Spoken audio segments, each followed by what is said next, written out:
Boa tarde, gente. Sejam todos muito bem-vindos a mais um encontro. Hoje num dia muito especial, né, pra gente. A gente está completando 9 anos de existência, então é muito importante que hoje seja uma data que a gente comemore com cada um de vocês e Deus sabe o quanto significa pra gente esse grupo, esse trabalho. Eu acho que a gente ainda vai falar um pouquinho na prece final, enfim, mas só pra dividir com vocês que é uma alegria muito grande ter a presença de cada um de vocês nessa casa. E o estudo de hoje, o preparo de hoje, vai começar com o livro Sempre Melhor, de José Carlos de Luca, e com a seguinte mensagem.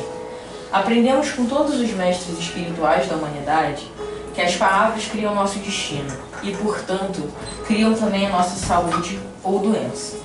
A palavra, quando repetida com sentimento, cria um campo magnético poderoso capaz de atrair a ideia expressada.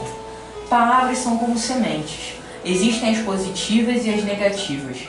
Nós escolhemos quais delas alimentar. Todo o processo de cura se estabelece na mente, passa pela boca e se completa no coração. É verdade que toda a cura começa na mente, mas passa também pelo que sai da nossa boca. Por isso, fale somente o bem.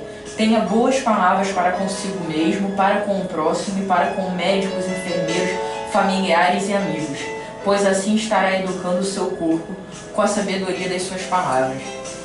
Essa mensagem aqui fala muito do que a gente teve no curso de autocura, que inclusive está começando uma nova turma amanhã, e fala muito sobre o poder, não só do que a gente pensa, mas o poder do que a gente fala na nossa vida. A gente atrai, a gente se conecta às energias que estão relacionadas ao sentimento que está presente na nossa vida. Seja esse sentimento através de um pensamento ainda mais forte ainda quando expressado em palavras. Então a gente tem que ter muito cuidado com o que a gente pensa, com o que a gente fala, com o que a gente atrai para a nossa vida. Porque o que a gente escolhe se conectar, porque mesmo quando a gente pensa coisas ruins, de certa forma é uma escolha que a gente está fazendo, se conectar àquelas energias ruins. A gente acaba atraindo para a nossa vida muitas vezes aquilo que a gente não quer. Então, acho que é um grande farol realmente para a gente avaliar, sabe aquela fonte de reflexão para o autoconhecimento, é como é que está. Como é que você está se expressando? O que está mais presente no seu dia a dia? Como é que estão as suas conversas? Como é que está o seu julgamento com você mesmo e para com as pessoas que te cercam? Acho que esse é um grande ponto de partida para a gente refletir se a gente está indo num caminho de autoconhecimento, de reflexão, de melhora, ou se a gente só está se afundando ou de repente se contaminando mesmo com o que a gente anda preenchendo o nosso cérebro, o nosso coração e o nosso dia a dia. Então, acho que essa é a mensagem inicial de hoje. Eu vou chamar a Gilmara para fazer a prece de abertura para a gente. Boa tarde, pessoal. Então, vamos fechar os nossos olhos, levar os nossos pensamentos, como a Mari falou, nesse dia tão especial que a gente completa 9 anos. Então, a gente vai começar a nossa prece agradecendo a Deus, nosso Pai, de amor e misericórdia, a Jesus, nosso Mestre amado, a toda essa espiritualidade que nos sustenta, que nos ampara, que acredita na gente.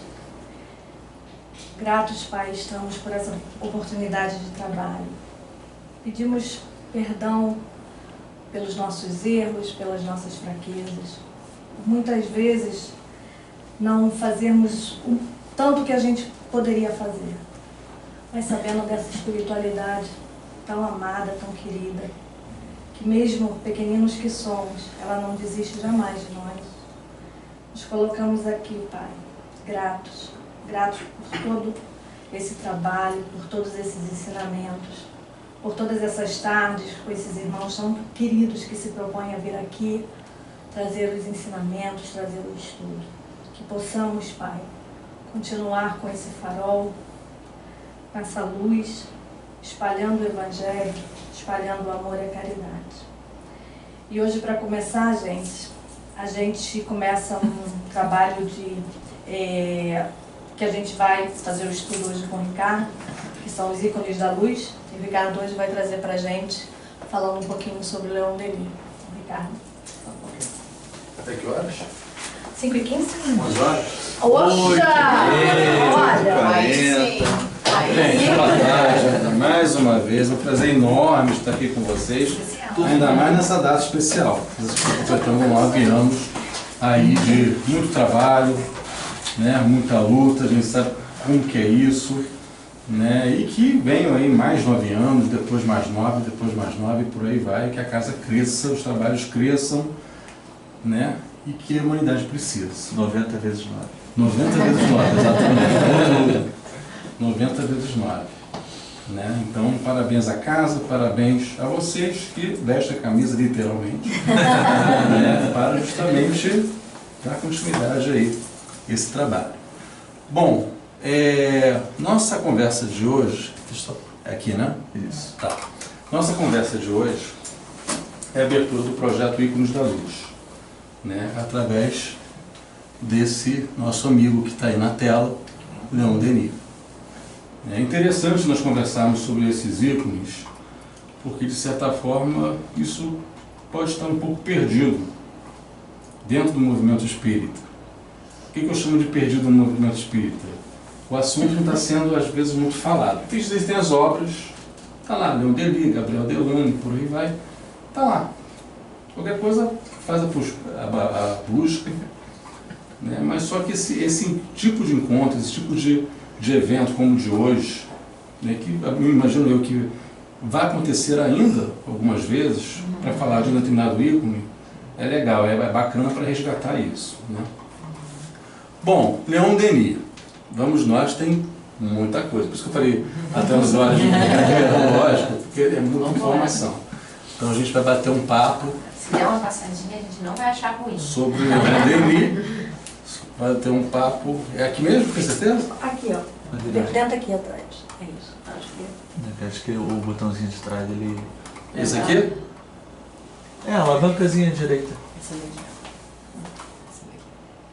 Eu fiz assim, opa, tá ao contrário, tá. Beleza, fui demais agora. Volta. Bom. Isso aí. Bom, esses são os assuntos que eu elenquei para a gente bater um papo hoje sobre o Leon Denis, tá?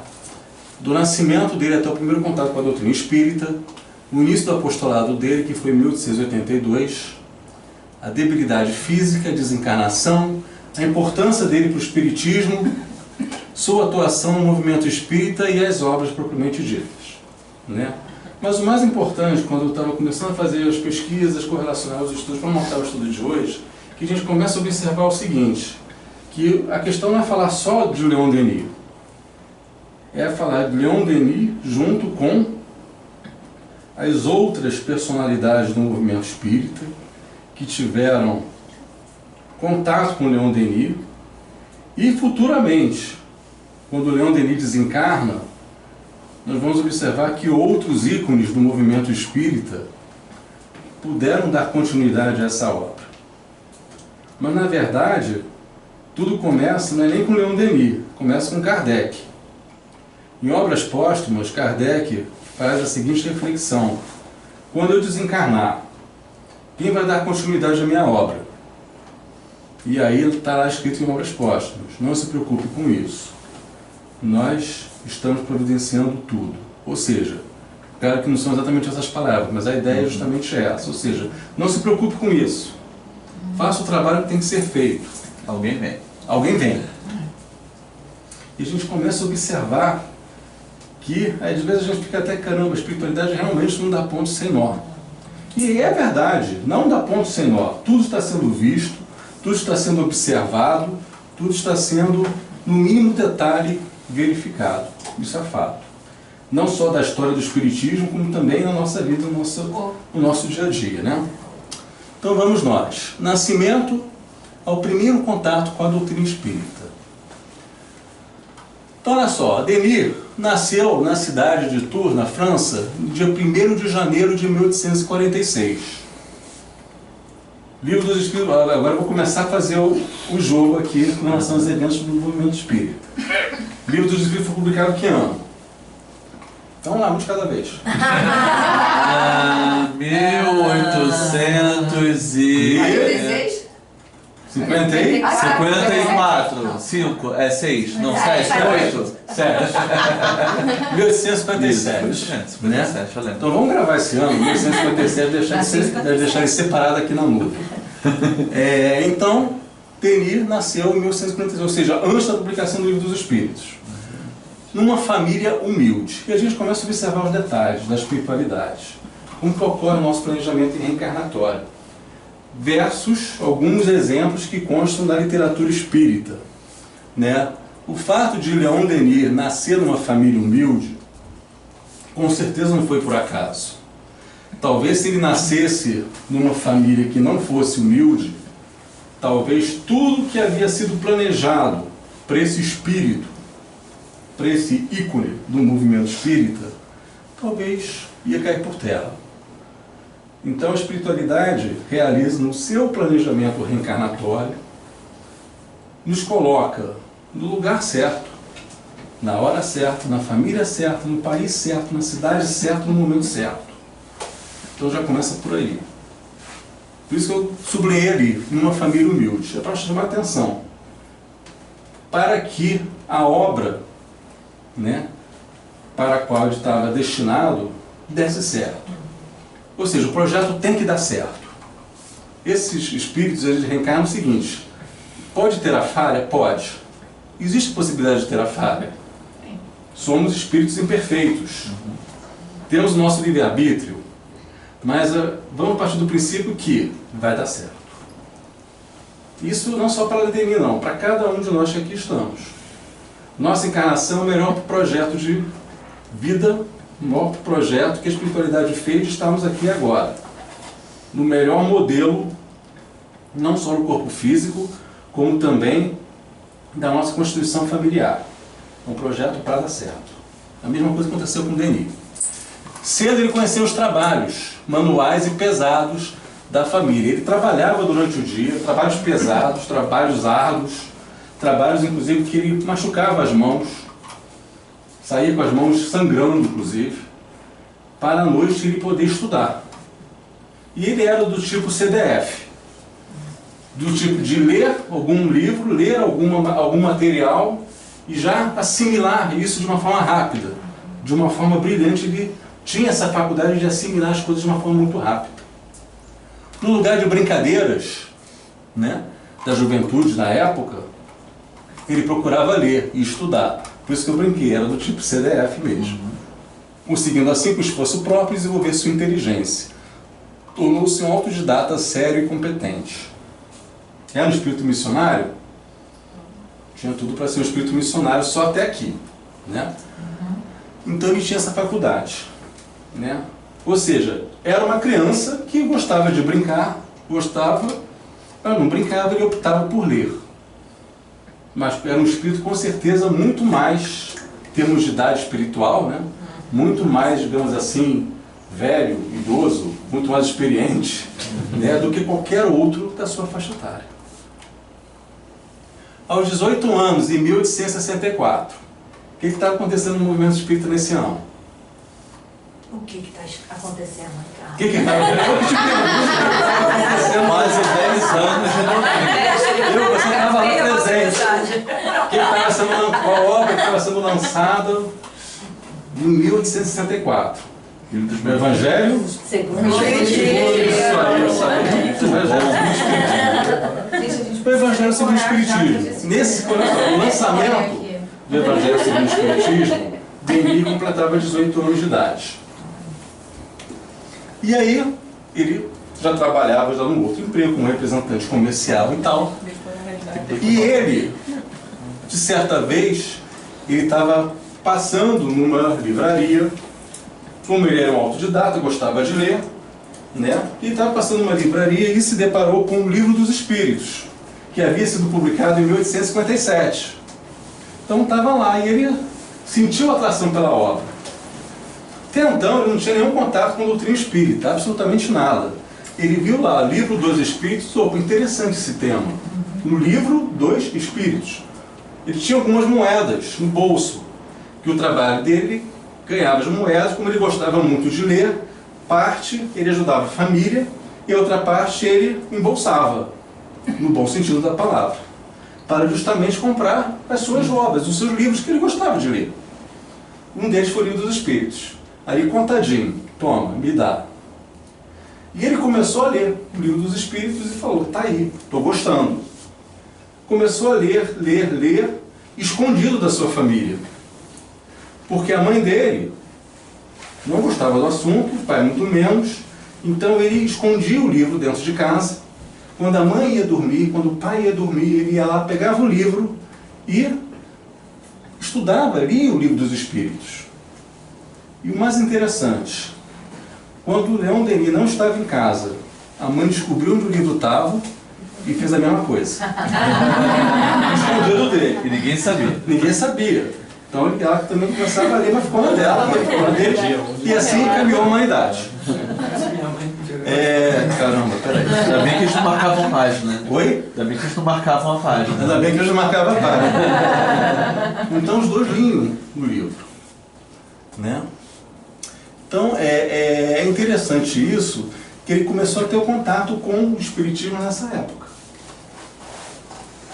O próprio Denis falou o seguinte: nele, ou seja, no Livro dos Espíritos, encontrei a solução clara, completa e lógica acerca do problema universal. A minha convicção tornou-se firme. A teoria espírita dissipou a minha indiferença e as minhas dúvidas. Ele sempre começou a despertar, a partir da leitura do Livro dos Espíritos, uma curiosidade pelos problemas do ser humano. Os problemas que o ser humano, naquela época, que muitos deles persistem até hoje, que ele estava interessado em tirar as dúvidas. Por que nós somos orgulhosos? Por que nós somos humildes, ou deveríamos ser humildes? Somos egoístas? Os vícios e as virtudes do ser humano de hoje.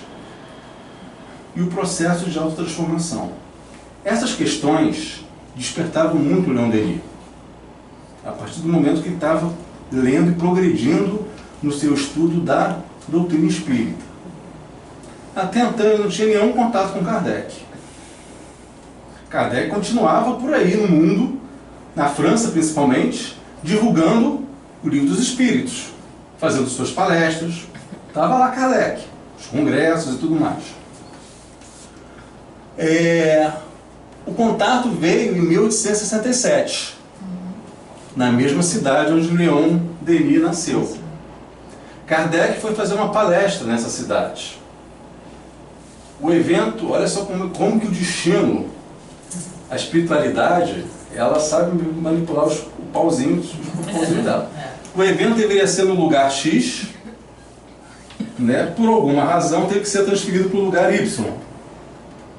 Alguém deveria comunicar às pessoas: olha, não vai ser possível fazer o evento nesse lugar, mas o evento vai ser feito no lugar Y, que era um jardim, da casa de um grande amigo, na época de Kardec.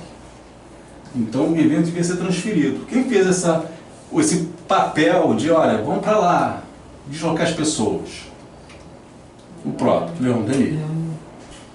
Aquele menino na época que fez esse papel de deslocar as pessoas. E após o evento, as pessoas foram embora, naturalmente, e ele observou um senhor colhendo flores no jardim.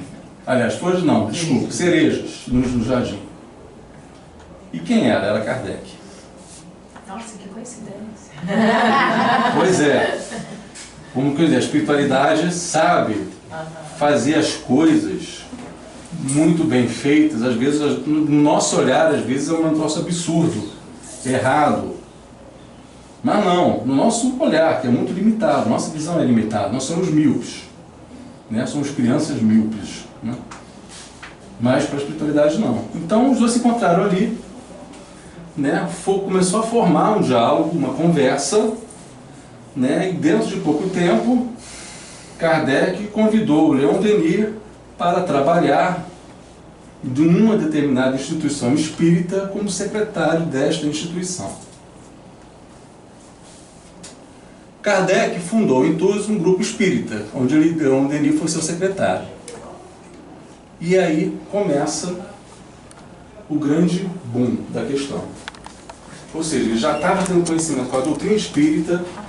Opa, tá bem? Ele já estava tendo conhecimento com a doutrina espírita. Olá, boa tarde. Boa tarde. E estava começando a despertar o quê? O interesse no trabalho dentro do movimento espírita daquela época. Denis sempre combateu A partir do momento que ele estava tendo conhecimento com as questões de ordem espiritual, ele sempre teve interesse em combater o materialismo. Kardec também pregava muito isso, nas palestras que ele fazia, no que ele colocava nas suas obras, espiritismo versus materialismo. Você dar mais valor às questões de ordem espiritual do que às questões de ordem material. O materialismo e o positivismo olham para o espiritismo com ironia e risadas. E os crentes das demais correntes religiosas. O que eles pensavam? Olha, até há pouco tempo veio um cidadão aqui chamado Allan Kardec para divulgar o Livro dos Espíritos, e agora vem você fazer a mesma coisa? E esse que era o olhar, essa que era a percepção. Um a gente foi, agora dois já é demais. Então estavam combatendo, estavam agredindo, né, o espiritismo por conta da sua força, por conta da sua divulgação. E era com zombaria, com ironia, com risada, com provocação, né? Denis não ficou atrás. Então ele enfrenta a tempestade. E ele era muito intuído, bastante. Né? Todos nós somos médios. Uns mais ostensivos, outros menos ostensivos. Né? Leon Denis tinha a questão da intuição muito apurada. Então ele tinha um contato muito grande com o plano espiritual.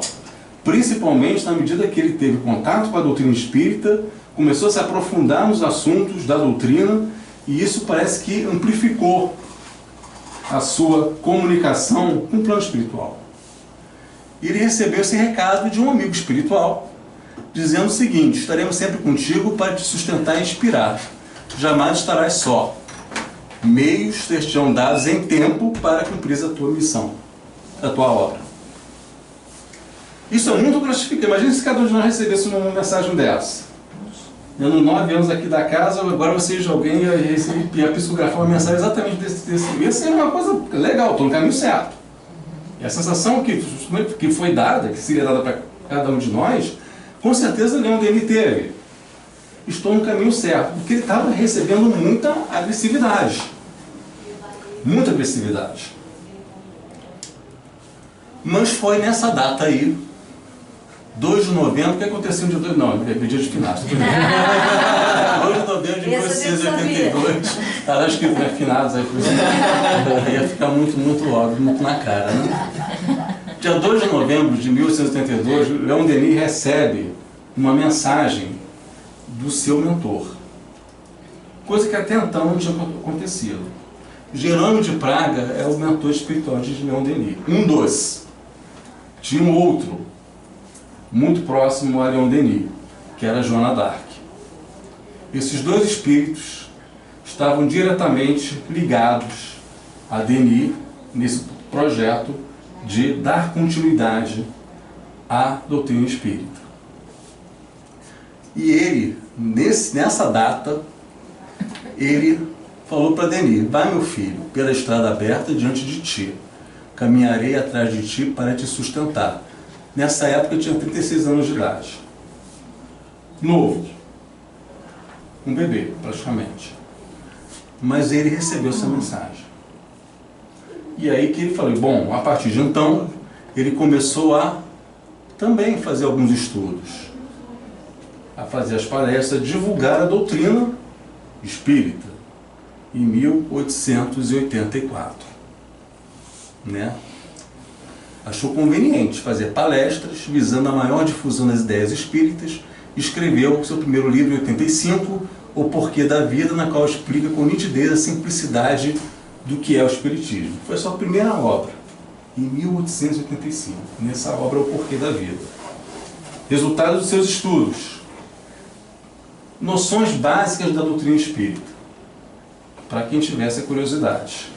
Quer dizer, ele tinha a consciência seguinte: não adianta só eu falar para as pessoas, eu tenho que escrever também para as pessoas. E ele trabalhava de dia, estudava à noite. Continuava a mesma coisa. Kardec já não estava mais encarnado, ou seja, agora era com Leon Denis. Então ele abraçou a causa. Ele pegou o bastão, colocou debaixo do braço: agora é comigo. Agora é comigo. E ele começou a fazer a mesma coisa que Kardec fazia, de ir nos lugares e falar sobre a doutrina. Ir nos lugares e falar sobre a doutrina. Consolar as pessoas, levar a mensagem de amor, de caridade, do perdão, tudo que nós ouvimos hoje. Ele fazia a mesma coisa. A sua personalidade era contagiante. Bom senso que era adotado. Bom senso. Uma coisa que nós precisamos ter.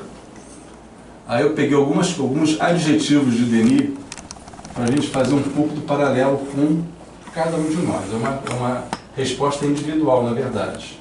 É um trabalho de reflexão. Bom senso. Operosidade no trabalho. Ou seja, trabalhava com afinco. Sempre o trabalho era uma prioridade. Dava prazer para ele trabalhar no movimento espírita, principalmente na doutrina espírita. Fazer esse trabalho de divulgação. Dedicação ímpar aos seus semelhantes. Será que nós somos assim igual a ele? E o depurado amor que devotava aos ideais que esposava. Ou seja, ele fazia, não por fazer. Ele não, caramba, vou ter que ir hoje no centro espírita, meu Deus do céu, nessa tarde de sol, vou lá e ver aquele chato falar, aí você vem. Não era assim que era feito. Era uma coisa que partia do quê? Do coração. 1892. Recebeu um convite da duquesa de Pommard para falar de espiritismo na sua residência. E essa duquesa era de uma alta envergadura na sociedade daquela época. Não era qualquer pessoa que tinha um contato com a duquesa. Mas Denis, de tanto ele falar, de tanto ele escrever, de tanto ele incomodar, a duquesa, não, vem até aqui, deixa eu ver você falar. E aí foi. Uma das manhãs, se reuniu todo o país, ele ficou indeciso e temeroso, naturalmente. Depois de muito meditar as possibilidades, aceitou o convite. E lá foi ele, falar de espiritismo com uma pessoa que não era espírita. Nesse jornal aí, que é o principal jornal de Paris na época, publicou acerca da reunião que ele teve lá com a duquesa. Afinal, era uma pessoa ilustre na sociedade. Aí veio a notícia: a reunião de ontem para ouvir a conferência de Leon Denis sobre a doutrina espírita foi uma das mais elegantes, de uma eloquência muito literária. O orador soube encantar o numeroso auditório, falando-lhe do destino da alma, que pode, diz ele, reencarnar até a sua perfeita depuração. Ou seja, Denis falava muito do destino da alma. São questões que ele frisava muito. O ser humano. Quem é você? Né? Joana também se aproxima muito do estilo dele, dessas questões de ordem psicológica. Denis também se preocupava com isso. E aí vem o segundo livro, que foi a grande marca no movimento espírita da época, Depois da Morte. Alguém já leu o livro de Leon Denis aqui? Né? Precisamos, né? De um conhecimento bem legal, bem interessante. Depois da Morte foi o segundo livro dele, e nesse livro ele explica com mais detalhes o espiritismo.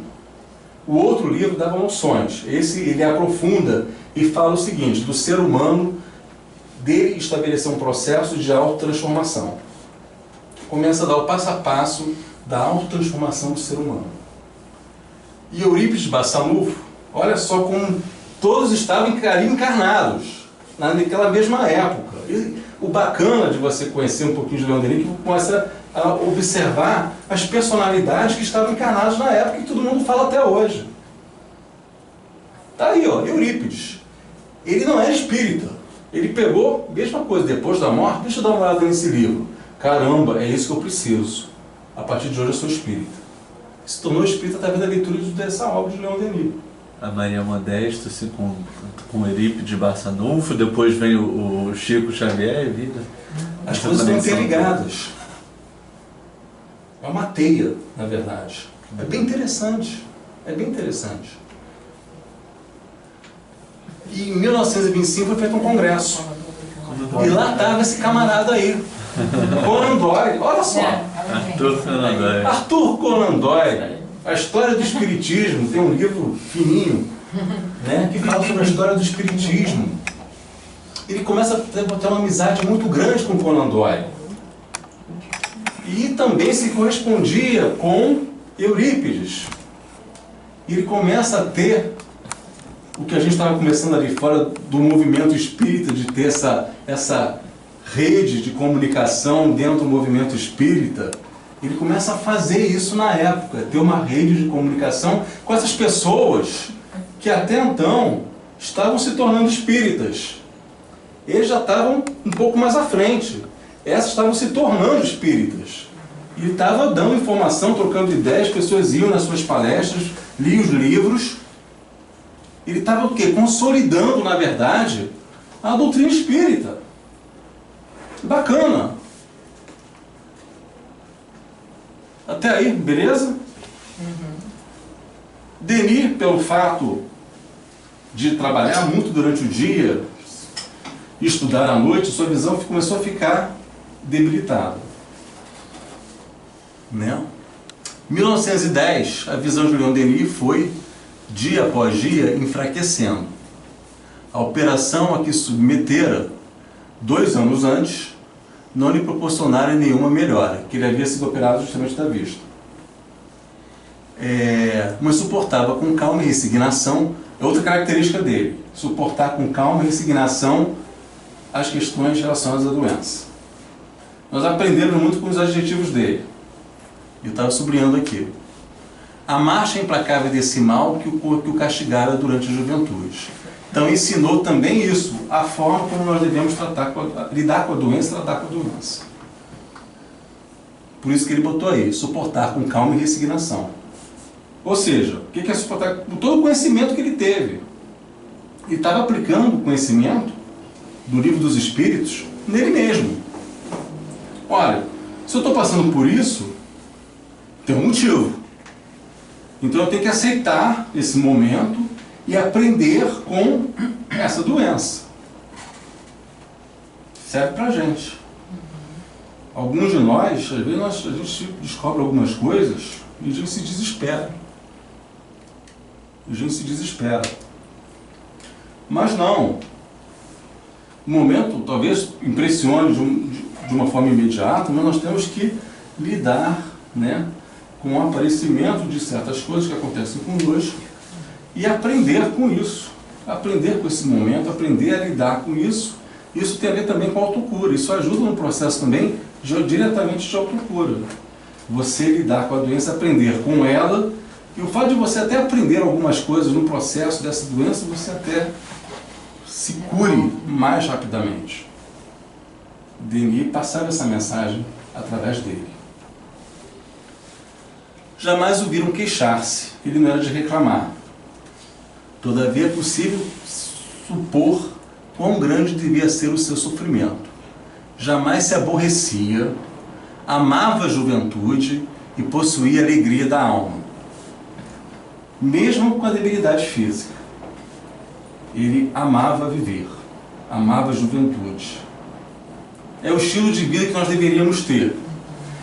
E a gente pega alguma pessoa hoje reclamona, que reclama de tudo, quanto de luz está alta, quanto de gás está alta, aí olha para o lado e a esposa aqui está perturbando ela, o outro que pisa no carro dele. Mas a médio e longo prazo, o resultado não vai ser bom. A médio e longo prazo começam a aparecer certas coisas justamente para que essa pessoa volte para o eixo. Para ela aprender, se ela não aprendeu por si só, mesmo com pessoas ao lado que foram inspiradas a dar conselhos, dar orientações, é assim que é a vida. Às vezes, essa pessoa vai ter que aprender de uma outra forma. E assim a espiritualidade vai trabalhando com cada um de nós. Né? Isso é importante a gente tirar do jeito de ser de Leon Denis, para que a gente possa avaliar, caramba, será que o que eu posso fazer, o que eu poderia modificar para me aproximar desse homem, do jeito de ser desse homem. Não é um espírito perfeito, né? E muito menos puro. Puro só Jesus. Mas Leon Denis ainda era um espírito imperfeito, mas tinha uma missão. Né? Então a gente precisa verificar esses adjetivos para a gente tentar ver o que eu posso melhorar, né? Dentro de mim, minha vida, meu estilo de vida, meu jeito de ser, meu jeito de me relacionar com as pessoas. O que eu posso fazer para me aproximar desse pequeno modelo? É uma reflexão, tá? Que eu compartilho com vocês. Era inimigo da tristeza. O mal físico por ele deveria ser menor do que a angústia que experimentava pelo fato de não mais poder manejar a pena. Ele sofria com a visão. Queria escrever. Imagina esse homem querendo escrever e cada vez mais enxergando menos, que mais tarde ele teve que contar com o apoio de algumas secretárias para ajudá-lo. Tem mais coisas sobre isso. A grande dificuldade consistia em rever e corrigir as edições do seu livro. Ele tinha essa mania. Tudo que ele escrevia, ele queria corrigir. Ele próprio. Deixa eu ver se está certo o que eu escrevi. Ah, está certo. Tá, pode seguir adiante. Chegou um momento que ele não podia mais fazer isso. Tinha que contar com outra pessoa para poder corrigir. Porque a visão já não ajudava muito. Após a guerra, a Primeira Grande Guerra, aprendeu Braille. Engraçado. Hoje se comenta muito em Braille. Existem cursos de Braille. Algumas casas estão, inclusive, oferecendo cursos de Braille. Nós estivemos lá na casa do Frei Fabiano, curso de Braille, há pouco tempo. Aí Denis, naquela época, talvez ninguém nunca tinha ouvido falar em Braille. E ele, através do Braille, ele usou essa ferramenta para justamente o quê? Dar continuidade. Ele queria escrever. Cara, eu tenho que escrever de qualquer maneira. Eu perdi minha visão, mas não importa. Eu vou continuar o meu trabalho. Ele começou a aprender Braille e começar a dar continuidade aos seus livros através do Braille. E a secretária fazia a revisão. E ele prosseguiu assim. Então, no Braille, ó, que ele permitiu fixar no papel os elementos de capítulos ou artigos que vinham ao espírito. As matérias eram publicadas na Revista Espírita, posteriormente. Então, olha só a garra, a vontade desse homem. E aí, essa é a parte chata do estudo de hoje. Às vezes a gente espera, ele não vai morrer, né? Ele morreu e por isso o movimento espírita. Então a gente tem que realmente desencarnar ele de alguma forma. Março de 1927. Parou. A velha pergunta. O que aconteceu no movimento espírita em 1927? Ele morreu. Além disso. Ele terminou uma. Quem reencarna?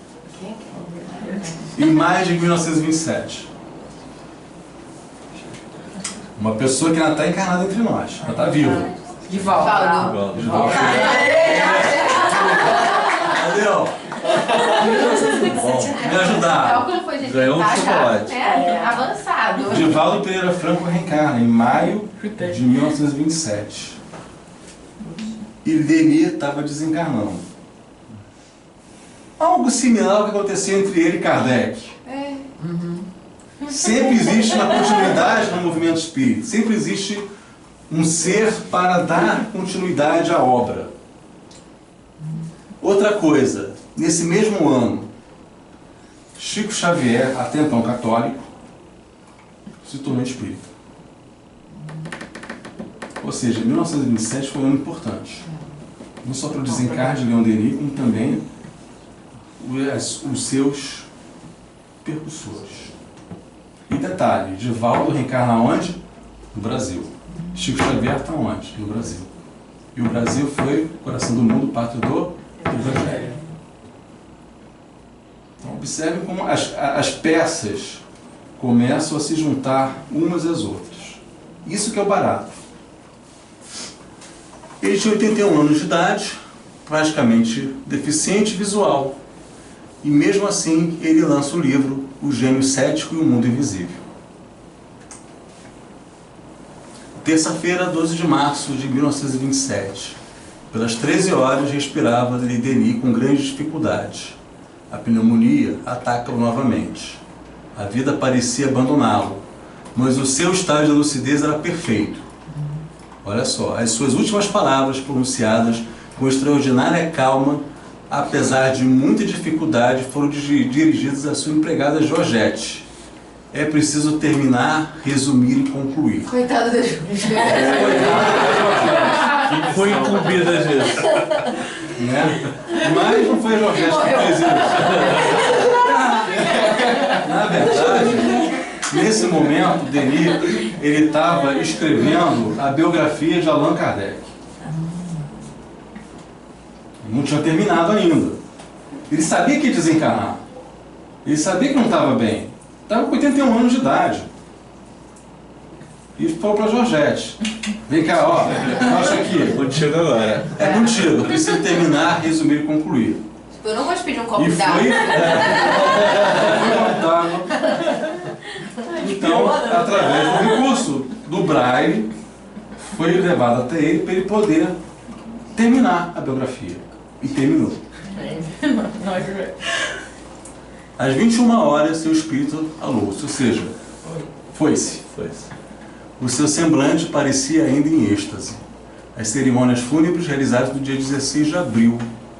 A seu pedido, seu enterro foi modesto, sem ofício de qualquer igreja confessional.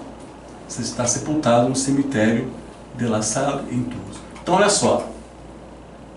Um enterro modesto, sem ofício de qualquer igreja confessional. Ou seja, nada, não foi um evento. Uma coisa simples. É como que a gente deve se comportar, de uma forma simples. Trabalhar, estudar, tentar adquirir um desses adjetivos de Denis, mas de uma forma sempre o quê? Simples. Ele não tem um prólogo ou alguma coisa no livro da Ivone? Tem. Né, do Aquele... Suicidas? Dos suicidas. Uma referência, na verdade, que Denis faz nesse livro, na verdade, foi um comentário dentro do Ivone, dentro do livro da Dona Ivone, sobre a questão dos suicidas. Não que ele tenha sido suicida, não é isso. Não, sim, mas ele faz ele isso faz um desencarnado adendozinho, ou ele faz um durante essa época? Desencarnado. Desencarnado. A Ivone tem alguma ligação com ele, né? Porque aquele livro Amor e Ódio, Sim. né? Também cita várias partes da história dele Sim, durante o livro. sim, Ivone também. Ivone também. Mas aí já estava, com certeza, Ivone foi bem depois. E é a atribuição dele no plano espiritual. Quando ele desencarna, o pós-desencarne dele, ele já chegou no plano espiritual trabalhando. Ele tinha Bônus hora tinha E ele trabalhou muito com a Ivone, sim. Usava de braille, né? E em 2004, agora há pouco tempo,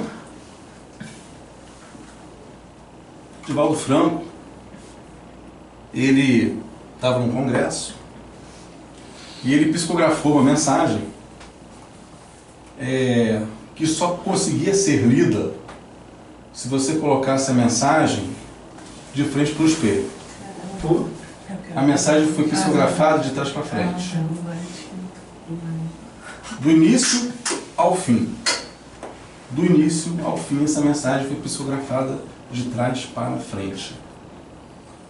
Né? E as pessoas que estavam observando isso ficaram curiosas. Ué, o que esse cara está fazendo? Nunca vi um Divaldo psicografar dessa forma. Sempre foi da forma normal, digamos assim. E foi escrito assim, e no final estava assinado Leon Denis. Tem um vídeo no YouTube, na época que foi gravado isso, em 2004. Vale a pena pesquisar, Leon Denis e Divaldo Franco. Né? Eu não trouxe de propósito, tá? Para vocês pesquisarem, procurarem e verem. Eu pensei em trazer, não vou levar não. Eles vão pesquisar e vão ver se posteriormente. É bem interessante. É uma emoção muito grande que contagiou todas as pessoas. Todos ficaram contagiados. pelo estilo, pela forma que foi feita. E depois colocou contra o espelho. Estava lá a mensagem direitinho, escrita e assinada, Leon Denis. Assinatura fidedigna. E Divaldo confirmou. Leon Denis. Divaldo depois assegurou. É ele. Ou seja, continuou trabalhando pós-desencarne. Pós-desencarne. Sabes muito bem que eu não quero uma grande qualidade. Aí fala um pouquinho da cerimônia, né, fúnebre dele, que não quer grande quantidade de flor, é sempre as pessoas vivas, as pessoas...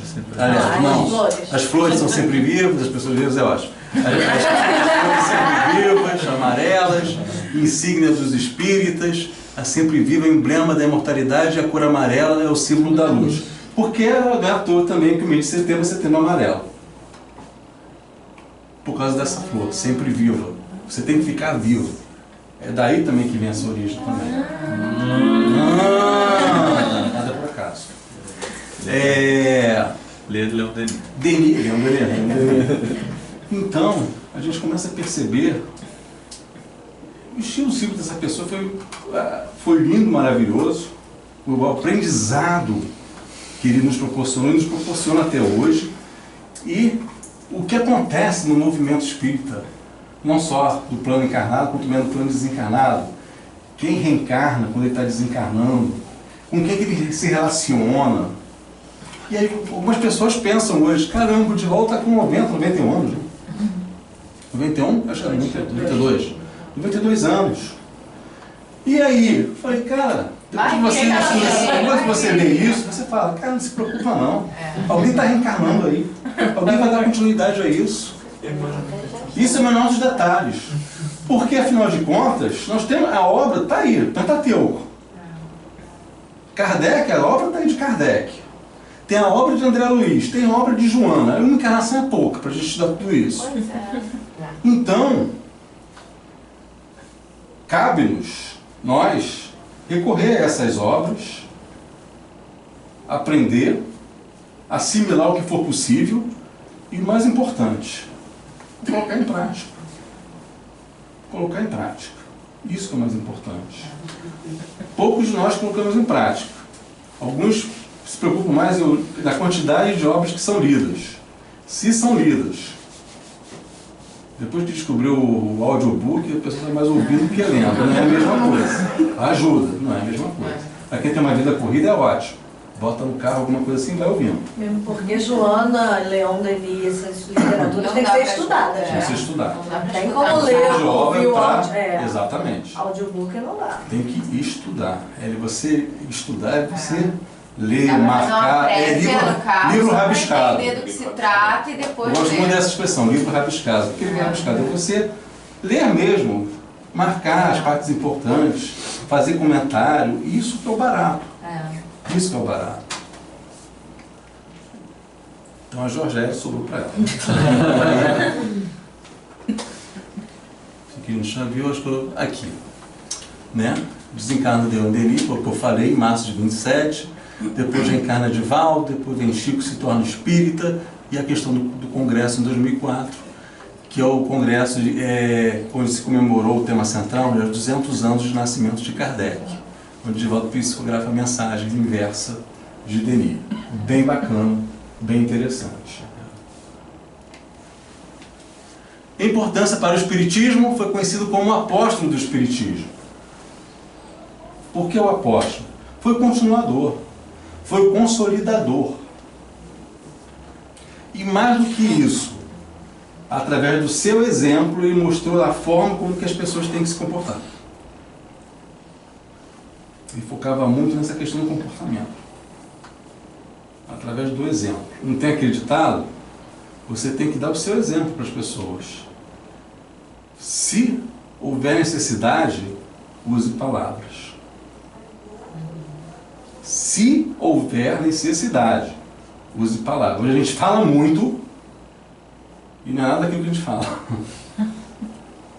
Mas é verdade.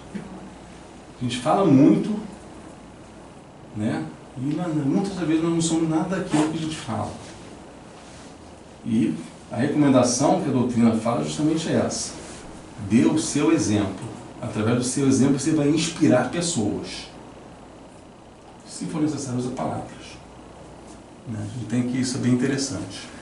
Então Kardec ele foi continuador, né, da doutrina, justamente de dar continuidade a isso. Leon Denis foi consolidador do Espiritismo, não foi apenas o substituto e continuador de Allan Kardec, como geralmente se pensa, isso é importante. Então ele apenas não deu só continuidade, ele consolidou, ou seja, ratificou todos os postulados que estão no Livro dos Espíritos perante a sociedade. Ele consolidar justamente às vezes, você ratificar, de você implementar, de você sedimentar os princípios da doutrina espírita para a sociedade daquela época. Kardec, tipo assim, Kardec passou, falou, apresentou. Depois Denis foi lá e vamos aprofundar esses conceitos. Isso que foi feito. Então não só continuou, ele consolidou. Denis tinha uma missão quase tão grandiosa. Eu não gosto de ficar muito lendo PowerPoint esse negócio não, mas só que tem algumas situações não tem como deixar de ser diferente para não perder os detalhes da obra. Normalmente quando eu faço PowerPoint eu gosto de botar mais os tópicos e em cima do tópico e desenvolvendo e falando. Hoje está sendo completamente diferente, não teve jeito, para justamente reter essas informações importantes que realmente são importantes. Denis tinha uma missão tão grandiosa quanto a do codificador. Cabia desenvolver os estudos doutrinários, dar continuidade às pesquisas mediúnicas, impulsionar o movimento espírita na França e no mundo, aprofundar o aspecto moral da doutrina e, sobretudo, consolidá-la nas primeiras décadas do século. Importante, a obra de Leon Denis está em perfeita sintonia com o Pentateuco Espírita, lógico. Se ele continuou e consolidou, não podia estar em contradição. Muita gente pensa, sabe, algumas pessoas pensam o seguinte: Kardec está aqui, André Luiz está aqui, Leon Denis está ali, e Joana lá. Ou seja, coisas completamente independentes. Errado. São coisas que estão completamente interdependentes. Denis continuou Kardec. André Luiz veio depois de uma época que, na época de Kardec, não se falava muito em física quântica.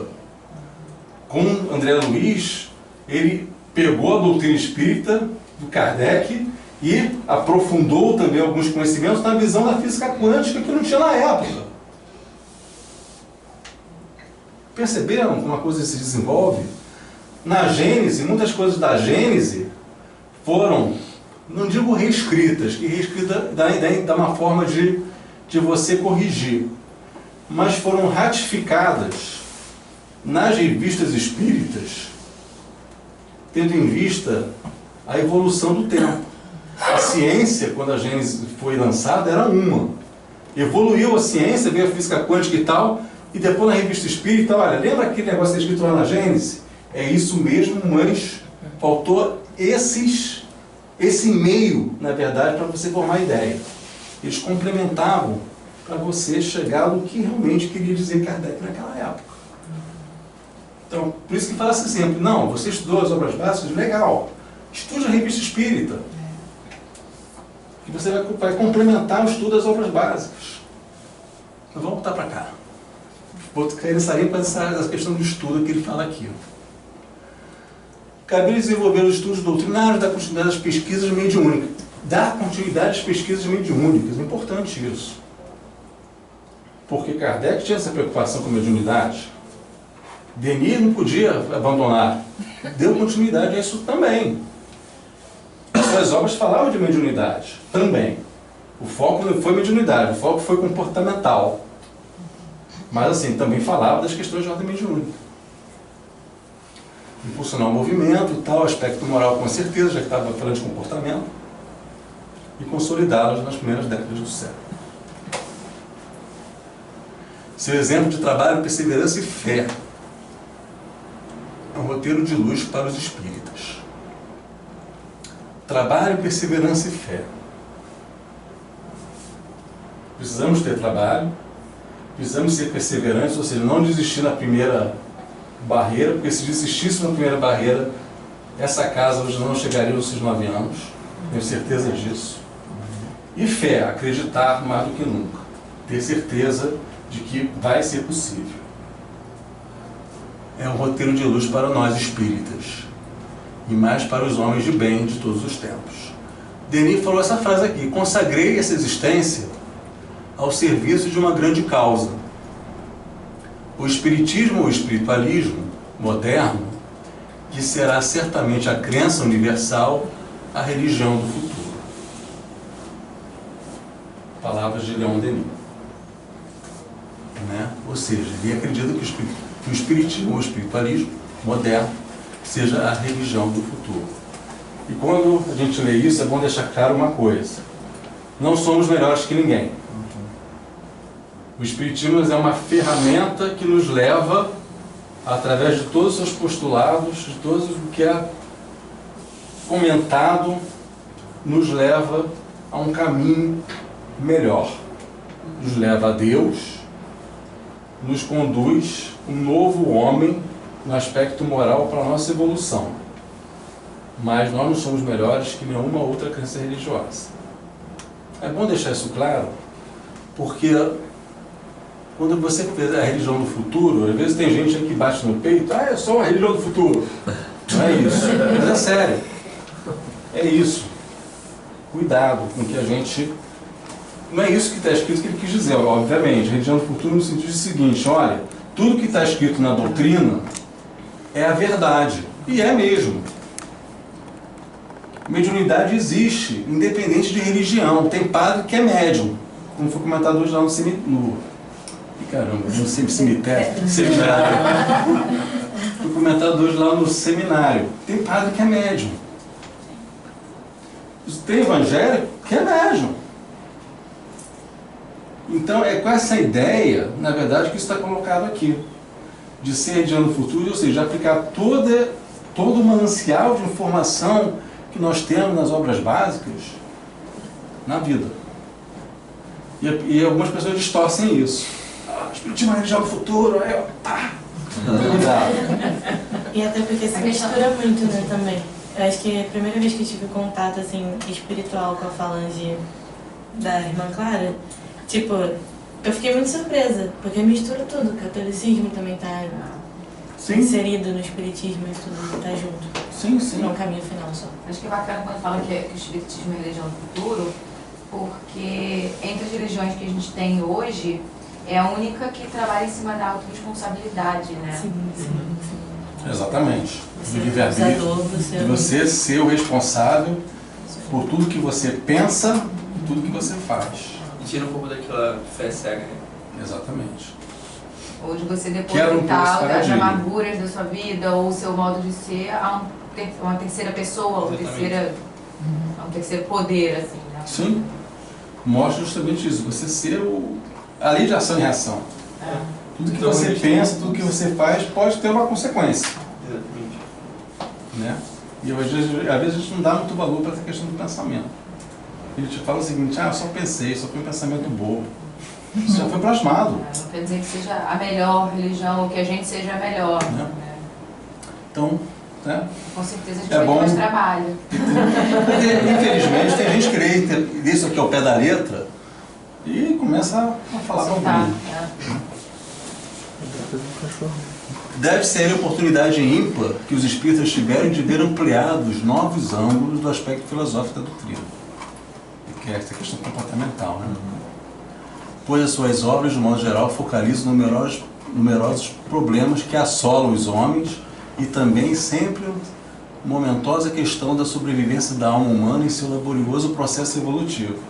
Essa questão, as obras dele trabalham muito isso. Quem sou eu? De onde eu vim? Para onde eu vou? Como posso fazer para me melhorar? Né? Ele também pensava muito sobre isso e, claro, as obras refletem isso também. Imortalizou-se na gigantesca tarefa de dissecar problemas atinentes às aflições que acometem os seres encarnados. Parou. Capítulo 5 do Evangelho segundo o Espiritismo. Fala justamente sobre isso. Bem-aventurados os aflitos. Capítulo 5 é dedicado aos encarnados de hoje. De nós lidarmos com as aflições. De não nos perdoarmos mais, para nós perdoarmos o outro, perdoarmos o próximo. Está lá no capítulo 5, talvez um dos maiores, o maior, se não é o maior capítulo do Evangelho, dedicado a isso, aos nossos vícios. Denis também tinha essa preocupação das aflições. Tanto é que ele reencarnou para continuar com a doutrina, para consolidar a doutrina, se preocupar com esse ponto. Poderia se preocupar com outras questões? Poderia. Mas aí ele reencarnou se preocupando com esse ponto para justamente deixar um legado para a humanidade de hoje. É meio que como se André Luiz, Joana, ele fossem pontos de apoio para aquilo que Kardec falou, né? Exatamente. Joana também preocupada em falar sobre o sofrimento, André Luiz com a questão mais Joana demorou um tempão mística, sei lá. falando sobre questões de ordem psicológica. Psicológica também. Para que naquela época? Talvez para nada. Mas quando você começa a pensar, não, para aquela época talvez não tinha muito valor, porque as pessoas não estavam preparadas para isso. Mas essas obras não foram feitas para aquela época, aquele trabalho que ela fez com o Divaldo naquele momento. Para hoje. Para esse momento de transição que a humanidade está passando. Para esse momento de perturbação. Para a gente, através dos conhecimentos de Joana, desse contato, a gente poder justamente o quê? Aplicar esses conhecimentos na nossa vida.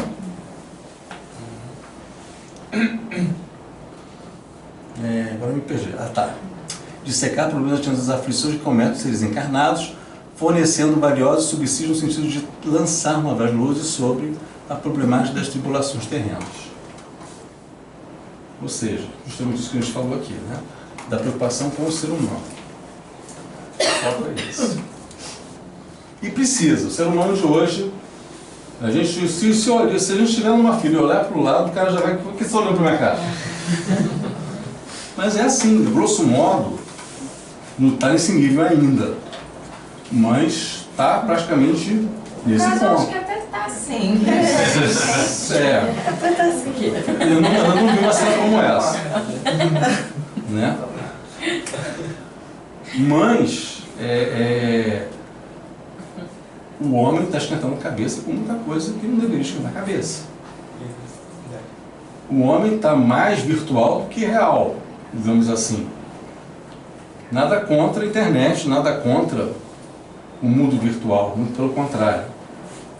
Mas, às vezes, o abraço, o olho no olho, o aperto de mão, o riso, a troca de ideias, faz falta. E é uma característica do ser humano. E detalhe, no mundo real, no mundo virtual é fácil você resolver qualquer divergência. Você bloqueia a pessoa, acabou o problema. Ninguém vai excluir. Está resolvido. Está resolvido, acabou. Você não aprende com a pessoa. No mundo real, não. Vem cá, vamos fazer uma DR, porque está bem complicado. Precisamos conversar, precisamos aparar as arestas para ver onde que eu errei, onde que você está errando. Isso é evolução, é aprendizado. É crescimento moral. Uma coisa que eu gosto muito de falar também é a musculatura espiritual. Isso que eu chamo de musculatura espiritual é você aprender com os erros, com os seus erros e com os erros do outro, para você ganhar essa musculatura, entre aspas, óbvio, espiritual. Né? Foi presidente de honra da União Espírita Francesa, olha só, membro honorário da Federação Espírita Internacional, presidente do Congresso Espírita Internacional realizado em Paris em 1925, que é o tal de Kardec estava na época, aliás, Kardec não, em 1925 que ele fez justamente o Congresso Espírita junto que conheceu Arthur Conan Doyle.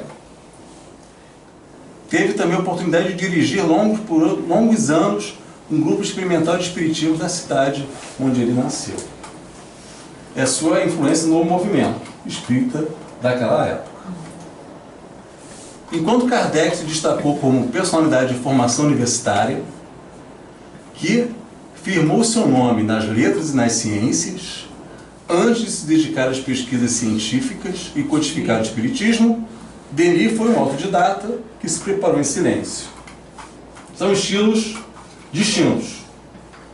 Um foi preparado para isso, o outro foi um autodidata. Mas, independente do modelo, o destino foi o mesmo. Na obscuridade e na pobreza material, para surgir subitamente no cenário intelectual e impor-se como conferencista e escritor de renome, tornando-se figura exponencial do campo da divulgação doutrinária do Espiritismo. Né? Essa frase, para mim, eu acho uma das mais importantes. Não temos outro juízo em outro carrasco que não seja nossa consciência. De autoria dele. E é verdade. Né? Bom, as obras, antes de falar das obras. Gente, até aqui, ok?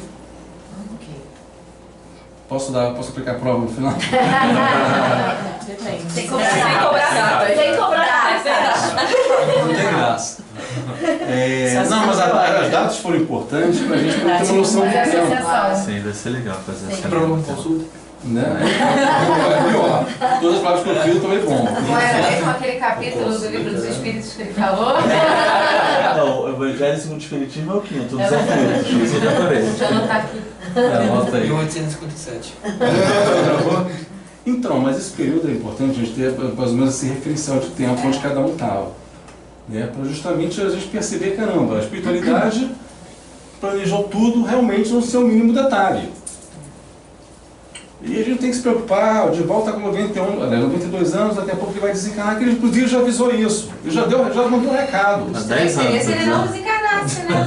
Já mandou um recado, já falou que era assim, ó, esse ano vai ser o último, tá? Ano Ele que já vem vem vocês vão falando voltar isso há aqui. alguns anos, né? Já vem falando, mas dessa vez ele foi mais enfático. Ou seja, Mas ele também já está bem debilitado, né? também, fez cirurgia na coluna e tudo mais. Inclusive, ele já comentou que Joana está se preparando para reencarnar. Opa! Enfim, é todo um processo de idas e vindas que na nossa visão míope a gente não tem ideia. Esse trabalho vai ser continuado sem sombra de dúvida. Muitas coisas a gente não sabe ainda. Né? Nós somos bobinhos nesse sentido. Bom, esse livro aqui, Giovanna, que mais não tem muita coisa a ver com o Espiritismo não, mas foi um livro que ele escreveu em 1880, como se fosse um treinamento inicial para escrever as outras obras. Né? Depois eu vou deixar essa apresentação aqui com vocês, né? Depois passa para o grupo e tal. Né? Obrigado. Fascinante história de amor, espiritualidade, que consegue ser didática sem perder o encanto do texto literário, interesse de uma trama bem elaborada. Bom, mas o que começou mesmo foi o Porquê da Vida, em 85, que começou a dar ensinamentos à luz da doutrina espírita, de uma forma ainda a nível de noção. Imagina um povo, aquele público, nessa época, em 1985, 25 anos, se não me engano, depois da publicação do Livro dos Espíritos. Não podia falar muita coisa. Mais tarde veio o grande boom do movimento, que foi justamente depois da morte. Né? Que ele realmente sacudiu muita gente, e muita gente, inclusive, como foi o caso de Eurípides, se tornou espírita. Cristianismo e Espiritismo, ele faz justamente essa colocação nessa obra. Qual é a diferença entre cristianismo e espiritismo? Porque muita gente questionava isso naquela época. O que o espiritismo tem a ver com o cristianismo? Somos cristãos, principalmente a massa católica. Né? E começou a apresentar nessa obra, não. O que é o espiritismo e o que é o cristianismo. Identidade da doutrina espírita com os conceitos previstos no cristianismo.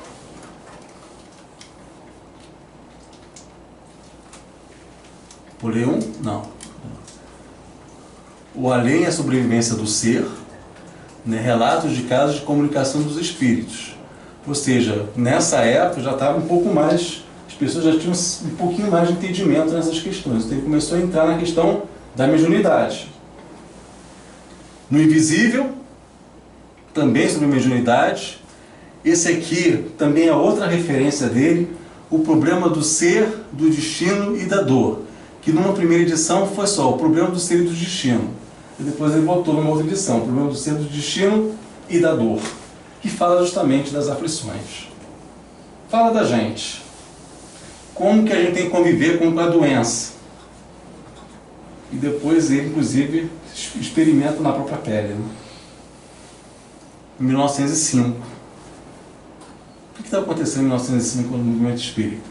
Eu não sei a menor ideia. Vamos continuar. Joana d'Arc, que foi também seu guia espiritual, além de Jerônimo de Praga, como eu falei no início. Então, lançou a obra Joana d'Arc. Interessante que tanto Jerônimo de Praga quanto Joana d'Arc, em outra encarnação, eles morreram na fogueira. Os dois. Coincidência. Tá? Os dois. Eu esbarrei aqui. Tá? Joana d'Arc foi publicada inicialmente com a denominação A Verdade sobre Joana d'Arc, depois reapareceu 2 anos depois com o título Joana d'Arc. Conta a história dela, né? O Grande Enigma também é outra obra bem legal, né? Temas ligados ao universo, à natureza, o porquê da existência. Tudo focando muito nessa questão do porquê da existência do homem, por que nós estamos aqui, de que forma a gente pode mudar, de que forma a gente pode se tornar um ser humano melhor. Aquela história que Joana fala, larga o homem velho, vamos construir um homem novo. Uma coisa amarrando a outra. Fala a função da guerra no mundo invisível, o que estava acontecendo na espiritualidade na época da guerra, as emanações que estavam ocorrendo. Então também ele volta para a questão um pouco relacionada à mediunidade nessa obra. Espíritos e médiuns. Fala muito dessa preocupação na mediunidade. Na época, como até hoje, fala-se muito de mediunidade, né? Ou seja, no sentido de dúvidas relacionadas ao tema, no sentido de até que ponto você tem que exercer, como exercer a sua mediunidade da melhor forma possível, quanto às questões de disciplina, as questões de pontualidade, as questões de você realmente ser uma pessoa para exercer a mediunidade dentro do que a doutrina espírita recomenda. E naquela época ele já falava sobre isso, sobre a questão de espíritos e médiuns, nessa obra aqui, que foi de 1921. É um compilado, na verdade, né? Fala da arte, olha só. Espiritismo na arte. Arte espírita. Coisa que hoje em dia a gente não comenta muito. Né? A música, a questão que a gente vê aí dos médiuns psicográficos, né? A música espírita, enfim, isso tudo é bem bacana, isso tudo é bem legal, e ele lança essa ideia em 1922. Ou seja, ele também provoca alguns assuntos. Eu já vi na internet sobre psicografia artística, né? A pessoa tenta um quadro, né, rapidamente, assim, como Sim. Né, o artista anterior. Eu nunca me aprofundei, nunca vi isso, né? Só vi um vídeo na internet sobre isso. Lá na casa a gente tem um médium, que é o Laírton, no caso, ele percorre algumas casas aqui do Rio fazendo pintura mediúnica, ou psicopictografia, como é chamado. Pintura mediúnica. Né? Interessante. É bem legal, é bem interessante, que é uma forma de divulgar a arte, que os próprios pintores, segundo ele, falam o seguinte, que a ideia não é mostrar que eles continuam fazendo, que continuam existindo, não. A ideia é divulgar o trabalho da arte, porque a comprovação que existe uma vida após a morte, no ponto que a doutrina espírita chegou hoje, Não seria mais necessário. não tem mais necessidade disso. Já foi tempo disso. Se bem que algumas pessoas ainda precisam disso. Mas, de uma forma geral, já foi tempo. Então hoje eles fazem mais isso por prazer, algo que dava prazer para eles naquela época. Né? Mas o Laírton faz esse trabalho nas casas. Até se vocês quiserem depois. Bem Seria legal. um prazer. Eu acho que ele viria aqui com o maior prazer, com certeza. Seria muito legal. E é uma forma também para vocês também não querem a questão também de renda para adquirir a casa, também é um trabalho legal, mas conseguindo um público bacana, pode fazer alguma coisa aí para poder, né? Fica a ideia, pense. Ele viria, com certeza. Ó, meu filho. Foi. Lembrando que essa última obra aqui em particular. Olha Olha a data. a data. Não vou perguntar o que aconteceu, vocês vão saber responder. Mas justamente foi a última obra dele no ano do seu desencarne. Né? Que ele publicou o Gênio Cético e o Mundo Invisível, origem dos celtos, druidismo, aliás, a experimentação científica, o mundo invisível em si. Foi a última obra dele, já com uma deficiência visual bem avançada. Provavelmente ele terminou essa obra em breve. Encerrado pela Georgette. A Georgette teve uma participação fundamental. Por ela que é assim, fim. Se vocês conhecerem uma Georgette no movimento espírita, já sabem. Foi. Com certeza essa pergunta pode cair na prova.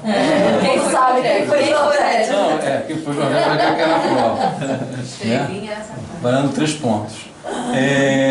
Agora, esse negócio de Georgette, tem uma pessoa que trabalha comigo, pessoa que não é Georgette. Era pior que Georgette. O sobrenome dela, esqueci o nome, acho que é Grace, alguma coisa assim. Aí estava lá o sobrenome, Boa Morte. Oi, Eu coitado. falei assim, eu falei, peraí. Aí eu não aguentei a curiosidade, eu fui até ela. Eu falei, vem cá,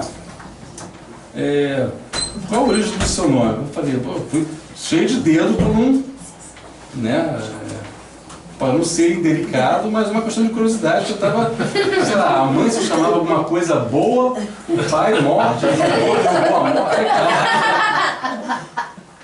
Esses nomes são complicados. Aí ela falou, não, isso aí foi o seguinte, eu também, algumas pessoas me perguntam sobre isso, porque tem uma santa chamada alguma coisa de Boa Morte. Aí eu passei por um processo complicado na minha infância, quando era bebê ainda, minha mãe, aliás, grávida, enfim, ela não entrou muito em detalhe.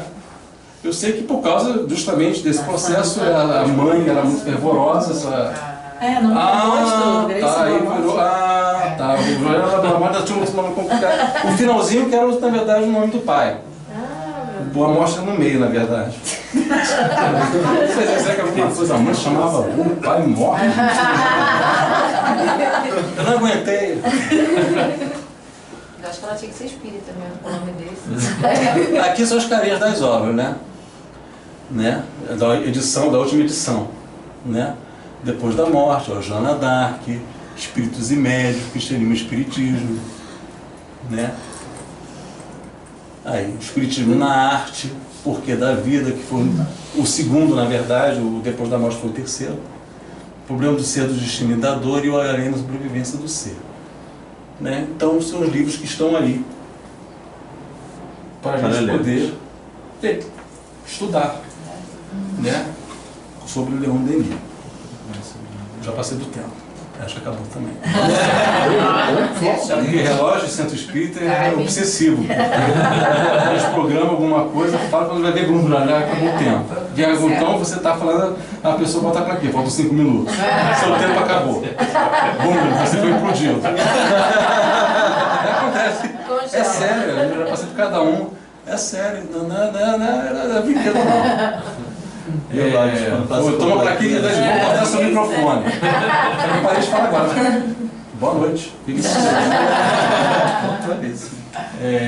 Mas enfim, gente, claro, eu tentei em 1 hora, é pouco tempo, confesso, para falar sobre o detalhe desse espírito, né, que esteve conosco. Mas pelo menos acho que o objetivo aqui foi mostrar as suas obras como um todo, o que ele fez, né?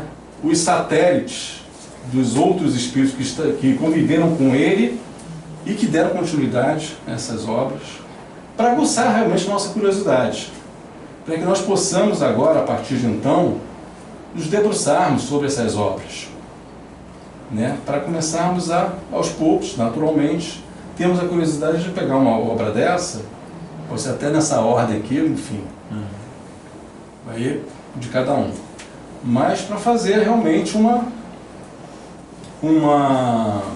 estudo sobre essas obras. É bacana. Quem sabe até vocês podem, cada um ler uma obra, depois marca um dia, vamos falar sobre fazer um negócio, uma dinâmica nesse sentido. Pois até ver quais são os livros de Leon Denis que a gente tem na biblioteca. Sim, legal, bacana. Bacana. Bacana. Tá? Bom, é isso. Não sei qual vai ser o próximo Igor. Qual é o próximo Igor? Próximo é Bezerra. Bezerra? Com a Deusa. Cadê? Ah, aí. Maravilhosa. Então vão estar muito bem representados aqui. Tive ela semana passada, numa festa junina. Ela estava com barraquinha, a gente estava com a nossa barraquinha e foi no Sesc. A gente estava com a nossa barraquinha, do outro lado estava ela lá. Dançando, sambando, pulando. Né? Mas enfim, é isso, tá? Aproveitem. Acho que o desafio é esse, a cada ícone desse a gente tentar justamente, na medida do possível, que é difícil, eu sei, mas a gente tem que resgatar isso. Essa questão da leitura é importante. O espírita hoje não está lendo. Está assistindo muitas palestras no YouTube quando assiste. Ouve mais do que assiste. Não tem tempo, mas de qualquer forma tem tempo, mais tempo para navegar em Facebook, WhatsApp, Instagram, depois volta para o Facebook. É um ciclo e depois você perde. Mas é sério, a gente perde muito tempo com isso. Eu falo de carteirinha. E às vezes lá no centro eu divulgo muita coisa da casa. Quem me segue nas redes deve perceber pipocar meu nome direto, porque fui só demandado para isso. Né?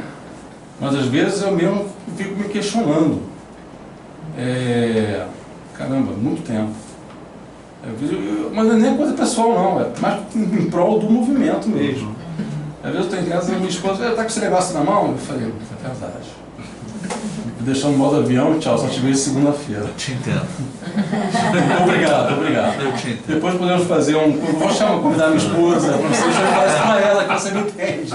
O problema é a parte da dor ali, o problema do ser do destinador. Eu entendo essa dor. Também que nem ele depois botou a dor no livro. E aí ele entendeu a gente.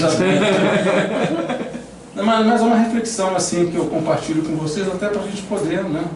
Observa, a gente entra aí no metrô principalmente, tudo muito alto. Né? Então a gente tem que tomar realmente certo cuidado e ler mesmo o livro, propriamente dito, para a gente poder. E rabiscar. É importante. Livro, você ser rabiscado não é livro. Todos são rabiscados, não tem graça. Post-it, enfim, o que vocês quiserem, da forma que não quiserem. Mas porque o rabisco tem a nossa marca. E sabe qual é o barato de livro rabiscado? Que você leu, estudou, está lá o seu rabisco, beleza, está lá guardado. Aí passa um tempo. Aí você, vou reler essa obra. Você vai reler a obra, vai rever seus rabiscos, tudo bonitinho.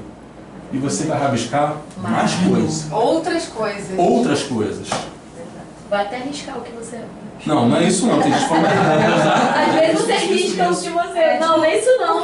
Por quê? Se você amadurece no estudo, amadurece no conhecimento, amadurece em todos os sentidos e você acaba tendo uma outra percepção. Muito bem. Vou parar para você. Tem menos pão. Foi ótimo, obrigada.